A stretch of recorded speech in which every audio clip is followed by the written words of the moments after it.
살다 보면 누구에게나 예상치 못한 순간이 찾아옵니다. 한치 앞도 보이지 않는 어둠 속에 갇힌 듯한 기분이 들고 모든 것이 무너지는 듯한 절망감에 빠질 때가 있습니다.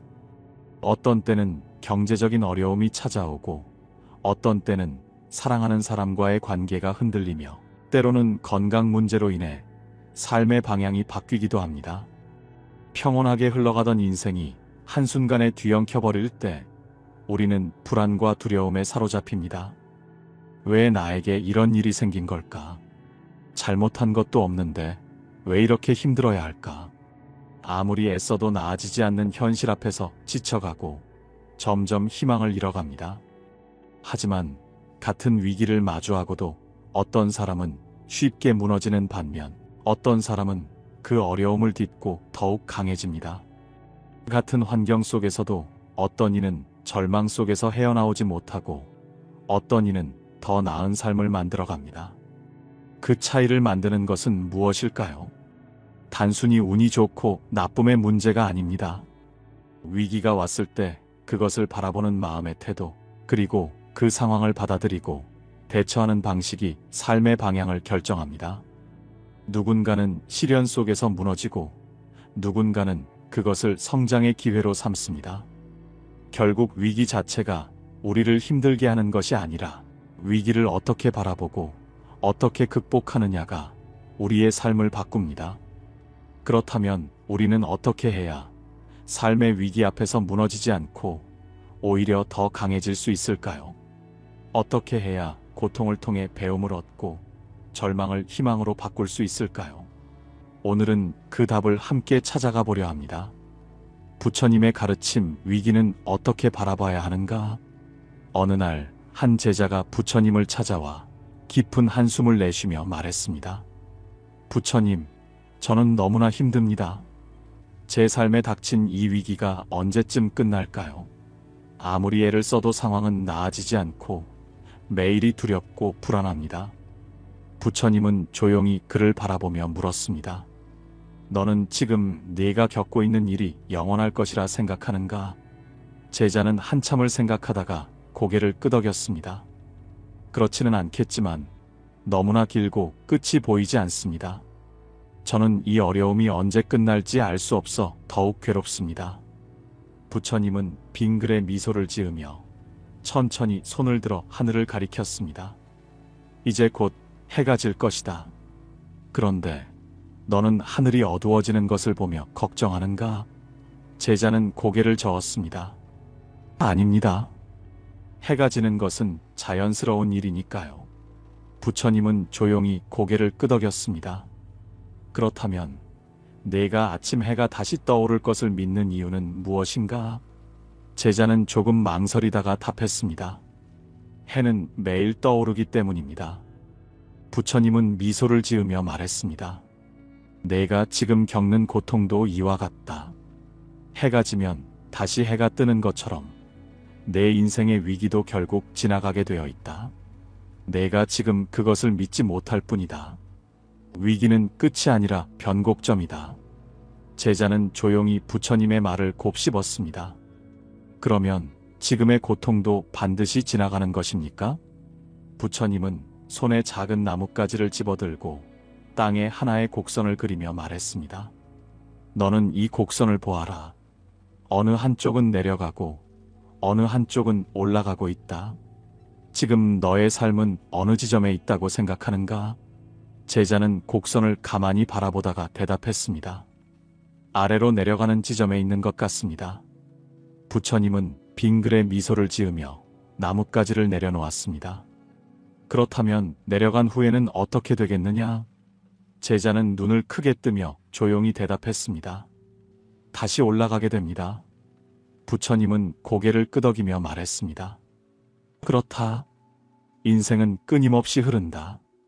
기쁨이 오면 슬픔이 따르고 슬픔이 지나면 기쁨이 온다.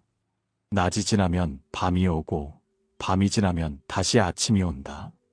내가 위기 속에 있다고 해서 그것이 영원할 것이라 착각하지 마라. 모든 것은 흐르고 변화한다. 제자는 조용히 고개를 끄덕였습니다.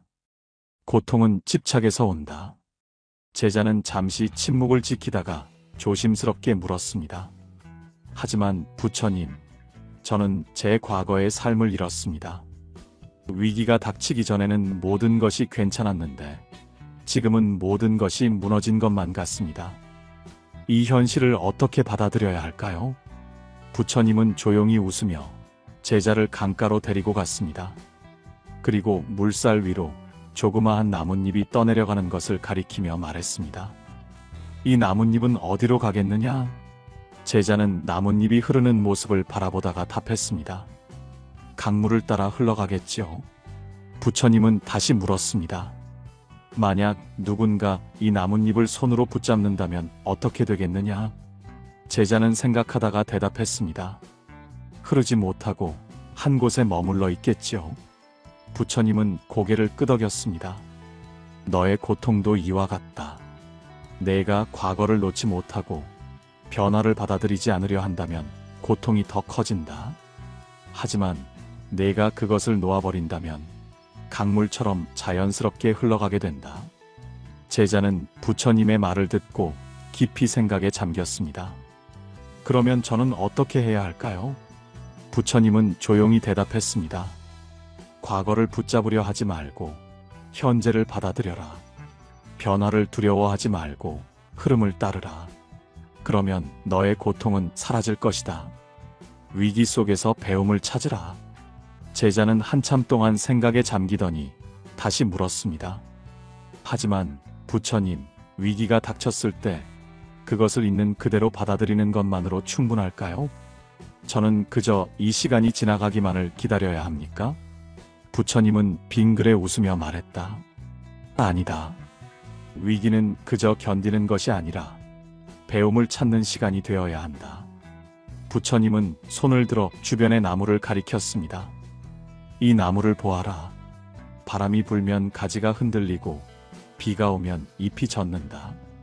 하지만 나무는 그 과정을 통해 더 깊이 뿌리를 내리고 더 단단해진다. 사람도 마찬가지다. 시련을 겪을 때 우리는 더 강해지고 더 지혜로워진다. 제자는 깊이 깨달으며 말했다. 그렇다면 저는 위기 속에서도 반드시 배울 것이 있다는 뜻입니까? 부처님은 고개를 끄덕였습니다. 그렇다.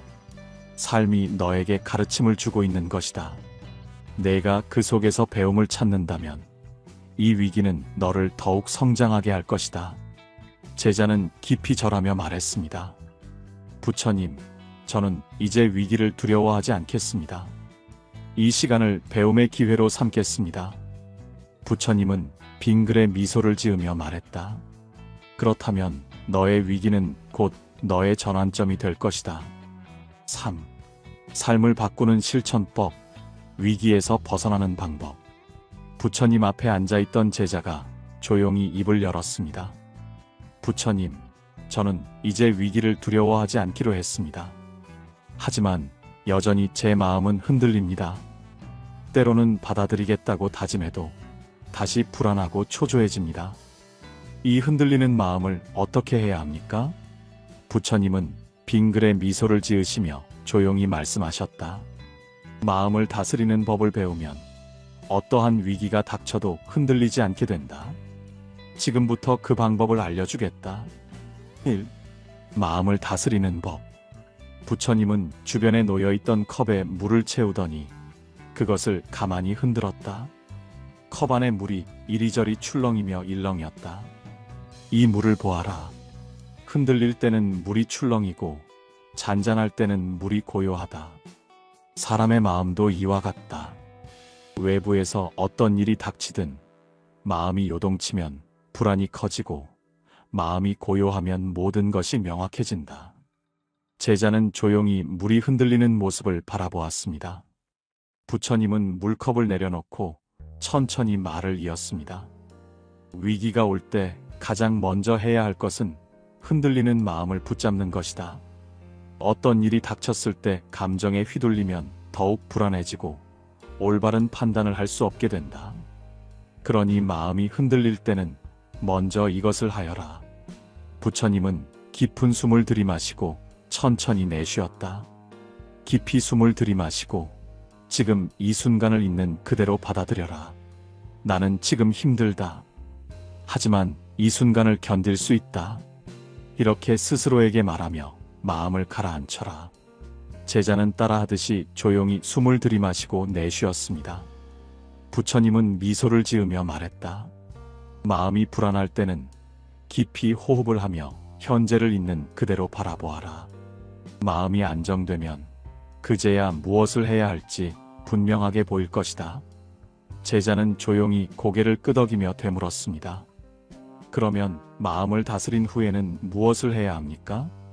부처님은 부드러운 미소를 지으며 대답했다. 이제 생각을 바꾸어야 한다. 이 생각을 바꾸는 법. 부처님은 작은 모래시계를 제자 앞에 놓으며 말했다. 이 모래시계를 보아라. 지금 모래가 아래로 떨어지고 있다.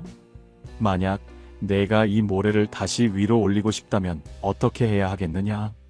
제자는 당연하다는 듯이 대답했습니다. 모래시계를 뒤집어야 합니다. 부처님은 조용히 미소를 지으며 말했다. 그렇다. 생각도 이와 같다. 내가 부정적인 생각에 사로잡혀 있을 때 그것을 계속 붙잡고 있으면 점점 더 깊은 불안 속으로 빠진다. 하지만 생각을 바꾸기로 선택하면 마치 모래시계를 뒤집는 것처럼 상황이 바뀌기 시작한다. 제자는 조용히 고개를 끄덕였습니다. 그렇다면 저는 어떻게 제 생각을 바꿀 수 있을까요? 부처님은 부드럽게 미소 지으며 말했다. 부정적인 생각이 떠오를 때 이렇게 말하여라. 이것도 지나간다. 제자는 그 말을 천천히 되뇌었습니다. 이것도 지나간다. 부처님은 조용히 말을 이었습니다. 지금 내가 겪는 위기도 결국 사라질 것이다. 하지만 내가 그 순간을 견디지 못하고 두려움에 휩싸이면 그 두려움이 너를 집어삼킬 것이다. 그러니 위기 속에서도 배울 점을 찾으라. 그 순간이 지나갔을 때 너는 더 단단한 사람이 되어 있을 것이다. 제자는 깊이 고개를 끄덕이며 물었습니다. 그렇다면 저는 무엇부터 시작해야 할까요? 부처님은 조용히 말했다. 작은 행동부터 시작하면 된다. 3. 작은 행동부터 시작하라. 부처님은 제자를 바라보며 말했다. 사람들은 흔히 큰 변화를 꿈꾼다. 하지만 한 번에 모든 것을 바꾸려 하면 부담이 커지고 결국 아무것도 하지 못하게 된다. 그래서 중요한 것은 작은 행동부터 시작하는 것이다. 제자는 조용히 듣고 있었습니다. 부처님은 주변에서 작은 씨앗을 하나 주워 손바닥 위에 올려놓았습니다. 이 씨앗을 보아라. 처음에는 아주 작지만 시간이 지나면 거대한 나무가 된다. 변화도 마찬가지다. 아주 작은 실천이 쌓이면 결국 내 삶이 달라지게 된다. 제자는 조용히 되물었습니다. 그러면 저는 어떤 작은 행동부터 시작해야 합니까? 부처님은 부드러운 목소리로 말했다. 이 3가지만 실천해 보아라. 첫째, 하루에 10분 명상하기. 아침에 일어나기 전에 혹은 잠들기 전에 10분간 조용히 앉아 마음을 들여다보아라. 너의 불안이 어디서 오는지 관찰하고 그것을 억누르지 말고 흘려보내라. 둘째, 감사한 것 3가지 적기. 어떤 상황에서도 감사할 것이 있다. 내가 당연하게 여기는 것들조차 누군가에게는 소중한 것이다. 하루를 마무리할 때 감사한 3가지를 적어보아라. 그러면 내가 가진 것이 얼마나 많은지 깨닫게 될 것이다. 셋째, 긍정적인 말 사용하기. 하루 동안 내 입에서 부정적인 말을 하지 않도록 조심하라. 그리고 이렇게 말하여라. 나는 할 수 있다. 이 또한 지나간다. 오늘도 좋은 하루가 될 것이다. 내가 하는 말이 내 삶을 만든다. 제자는 깊이 생각에 잠겼습니다. 부처님은 마지막으로 부드럽게 말했습니다. 작은 행동이 모이면 큰 변화가 된다. 하루에 한 걸음씩만 나아가면 어느 순간 너는 더 강해지고 더 평온해진 자신을 발견할 것이다. 제자는 고개를 끄덕이며 깊이 절했습니다. 감사합니다, 부처님. 저는 오늘부터 작은 변화부터 시작하겠습니다. 부처님은 따뜻한 미소를 지으며 말했다. 그렇다면 내 삶은 이미 바뀌기 시작했다. 위기는 성장의 기회다. 제자는 깊이 생각에 잠긴 채 부처님 앞에 앉아 있었습니다. 부처님의 가르침을 들으며 그는 문득 자신이 그동안 위기를 바라보는 태도가 잘못되었음을 깨닫기 시작했습니다. 부처님, 저는 지금까지 위기가 오면 두려움부터 앞섰습니다. 위기를 피하려고만 했고 그 순간이 지나가기만을 바라며 초조해했습니다. 그런데 부처님께서 말씀하신 것을 듣고 보니 위기 속에서도 배울 것이 있고 성장할 기회가 있다는 사실을 알게 되었습니다. 부처님은 조용히 미소 지으며 고개를 끄덕였습니다. 그렇다. 우리는 모두 위기를 피할 수 없다. 하지만 위기를 두려워할 필요도 없다. 위기는 우리를 시험하기 위해 찾아오는 것이 아니라 우리를 더 단단하게 만들기 위해 찾아온다. 제자는 조용히 고개를 숙이며 물었습니다. 그러면 저는 앞으로도 위기가 올 때마다 이 가르침을 기억해야겠지요? 부처님은 따뜻한 미소를 지으며 대답했습니다. 그렇다. 위기는 너를 무너뜨리기 위한 것이 아니라 내가 한 걸음 더 나아갈 수 있도록 돕는 것이다. 지금 네가 겪는 고통도 언젠가는 지나가고 그때 너는 더욱 강한 사람이 되어 있을 것이다. 그러니 너무 두려워하지 마라. 제자는 깊이 절하며 말했습니다. 부처님, 저는 이제 위기를 두려워하지 않겠습니다. 그것이 지나가기를 기다리는 대신 그 속에서 배움을 찾고 성장하는 기회로 삼겠습니다.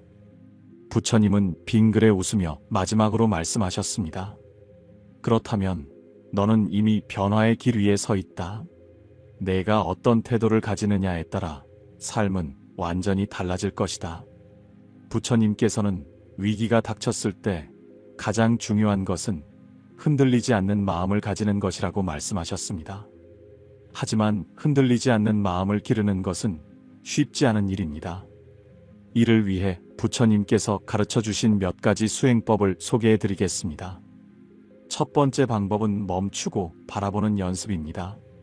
사람들은 어려운 상황이 닥치면 감정적으로 반응하기 쉽습니다. 분노하거나 두려워하고 불안한 마음에 조급한 결정을 내리기도 합니다. 하지만 부처님께서는 어떤 상황에서도 먼저 받아들이고 판단하지 않는 것이 중요하다고 말씀하셨습니다. 예를 들어 누군가 나에게 화를 낸다면 즉각적으로 감정적으로 반응하는 대신 한 발짝 물러서서 그 상황을 바라보는 연습을 하면 감정이 휘둘리는 것을 막을 수 있습니다. 마찬가지로 위기가 닥쳤을 때도 바로 반응하기보다는 잠시 멈추고 현재 상황을 있는 그대로 바라보는 것이 중요합니다. 두 번째 방법은 침묵 속에서 답을 찾는 연습입니다. 부처님께서는 말이 많아질수록 마음이 더 불안해지고 흔들린다고 하셨습니다. 위기가 찾아왔을 때 우리는 걱정과 불안한 생각에 사로잡혀 주변에 하소연하거나 감정적으로 대응할 때가 많습니다. 하지만 그럴 때일수록 오히려 조용한 시간 속에서 마음의 소리를 듣는 것이 필요합니다. 스스로에게 질문을 던지는 것도 좋은 방법입니다. 이 위기가 나에게 주는 가르침은 무엇일까? 나는 이 상황에서 무엇을 배울 수 있을까? 이 시간이 지나간 후 나는 어떤 사람이 되어 있을까? 이렇게 스스로에게 질문을 던지고 조용히 답을 기다리는 것만으로도 불안한 마음이 차분해질 수 있습니다. 세 번째 방법은 위기 속에서도 감사하는 연습입니다. 고통 속에서도 감사할 수 있는 작은 것들을 찾아보면 위기에 대한 시선이 달라집니다. 부처님께서는 모든 순간에 감사할 줄 아는 사람이 가장 평온한 사람이라고 하셨습니다. 힘든 상황에서도 감사할 수 있는 것들을 찾아보는 습관을 들이면 위기가 더 이상 절망으로 느껴지지 않을 수 있습니다. 예를 들어 경제적인 어려움을 겪고 있다면 그래도 내가 건강하다는 것에 감사할 수 있고, 인간관계에서 어려움을 겪고 있다면 나를 응원해주는 한 사람이라도 있다는 것에 집중할 수 있습니다. 작은 것에서 감사할 수 있는 능력이 생기면 위기가 찾아와도 쉽게 무너지지 않을 수 있습니다. 이 위기를 극복한 실제 사례. 첫 번째 사례는 부처님께 배움을 얻었던 한 제자의 이야기입니다. 어느 날 한 제자가 부처님을 찾아와 깊은 고민을 털어놓았습니다. 부처님, 저는 삶이 너무 힘듭니다. 가진 것도 없고 노력해도 나아지는 것이 없습니다. 모든 것이 무너지는 것만 같습니다. 부처님께서는 조용히 미소를 지으며 말씀하셨습니다. 강가로 가서 작은 돌 하나를 주워 오너라. 제자는 부처님의 말씀대로 작은 돌을 하나 주워 왔습니다. 부처님께서는 그 돌을 손에 들고 말씀하셨습니다. 이 돌을 강물에 던지면 어떻게 되겠느냐? 제자는 당연하다는 듯 대답했습니다. 물속으로 가라앉겠지요? 부처님께서는 다시 물으셨습니다. 그렇다면 이 돌을 배 위에 올려놓으면 어떻게 되겠느냐? 제자는 한참을 생각하다가 대답했습니다. 배가 떠 있는 한 돌도 함께 떠 있을 것입니다. 부처님께서는 미소를 지으며 말씀하셨습니다. 위기는 이 돌과 같다. 그대로 붙잡고 있으면 가라앉을 수밖에 없다. 하지만 너의 마음을 넓혀서 그것을 태울 배를 만든다면 위기가 와도 흔들릴 뿐 완전히 가라앉지는 않는다. 제자는 깊이 깨달으며 고개를 끄덕였습니다. 옛날 한 나라에 성실하게 장사를 하던 상인이 있었습니다. 그는 오랜 시간 같은 마을에서 장사를 하며 가족을 부양하고 있었습니다. 그러던 어느 날 큰 전쟁이 일어나 마을이 불타고 그의 가게도 모두 잿더미가 되었습니다. 모든 것을 잃은 그는 깊은 절망에 빠졌습니다. 평생을 바쳐 일군 터전이 한순간에 사라져버렸고 이제는 가족들을 어떻게 먹여 살려야 할지 알 수 없었습니다. 처음에는 하늘을 원망하고 자신의 불운을 한탄했습니다. 하지만 그는 좌절하는 대신 새로운 길을 찾아보기로 했습니다. 아직 남아있는 것들을 돌아보니 손에는 남은 돈이 얼마 없었지만 몸은 건강했습니다. 그는 다시 일어서기로 결심했습니다. 그는 예전부터 가보고 싶었던 더 큰 도성으로 떠나기로 했습니다. 새로운 시장에서 기회를 찾기 위해 떠난 길은 쉽지 않았습니다. 처음에는 아무도 그를 알아주지 않았고 장사는 뜻대로 되지 않았습니다. 하지만 그는 포기하지 않고 자신이 할 수 있는 작은 일부터 시작했습니다. 시간이 지나면서 그는 점점 자신만의 방식으로 장사를 해나갔습니다. 손님들에게 친절하게 대하고 신뢰를 쌓아가며 서서히 자리를 잡기 시작했습니다. 몇 년 후 그는 예전보다 더 큰 성공을 이루었고 전보다 더 많은 사람들에게 인정받는 상인이 되었습니다. 만약 전쟁으로 인해 모든 것을 잃지 않았다면 그는 평생 작은 마을에서만 머물렀을 것입니다. 하지만 그 고난을 기회로 받아들이고 새로운 길을 찾았기 때문에 더 넓은 세상에서 더 큰 성공을 거둘 수 있었습니다. 이처럼 위기를 단순한 고통으로만 볼 것이 아니라 새로운 기회를 발견하는 계기로 삼을 수 있습니다. 부처님께서는 변화는 피할 수 없는 것이며 그 변화를 어떻게 받아들이느냐가 우리의 운명을 결정한다고 말씀하셨습니다. 지금의 어려움이 지나고 나면 그 시간이 오히려 인생에서 가장 큰 전환점이 될 수도 있습니다. 이처럼 위기를 단순히 고통으로만 보지 않고 위기 속에서 배우고 성장하는 법. 위기는 피할 수 없지만 그것을 바라보는 태도에 따라 삶은 달라질 수 있습니다. 위기가 왔을 때 우리는 선택할 수 있습니다. 두려움에 빠질 것인지 아니면 그 안에서 배움을 찾을 것인지. 오늘 힘든 순간을 겪고 계신 분들이 있다면 너무 불안해하지 마세요. 이것도 지나갈 것입니다. 그리고 이 시간을 통해 더 나아질 것입니다. 작은 실천을 시작해 보세요. 마음을 다스리고 생각을 바꾸고 감사할 수 있는 것들을 찾아보세요. 그렇게 하루하루 나아가다 보면 지금의 어려움이 오히려 인생에서 가장 큰 성장의 순간이 될 수도 있습니다. 삶에서 위기를 피할 수 있는 사람은 아무도 없습니다. 하지만 같은 위기를 마주하고도 어떤 사람은 무너지고 어떤 사람은 더욱 단단해집니다. 그 차이를 만드는 것은 외부 환경이 아니라 그 위기를 바라보는 우리의 태도입니다. 지금 힘든 순간을 겪고 있다면 너무 두려워하지 마세요. 지금의 고통도 결국 지나갈 것입니다. 그리고 그 시간을 어떻게 보내느냐에 따라 당신은 더 강해지고 더 지혜로워질 것입니다. 위기가 왔을 때 그 순간을 두려워하기보다는 이렇게 생각해 보세요. 이것도 지나간다.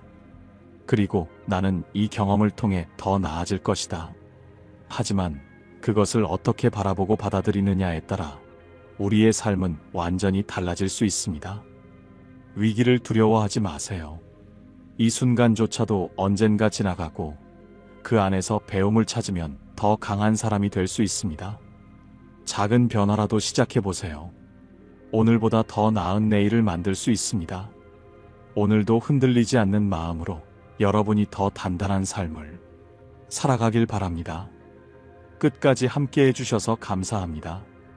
평온하고 지혜로운 하루 보내시길 바랍니다.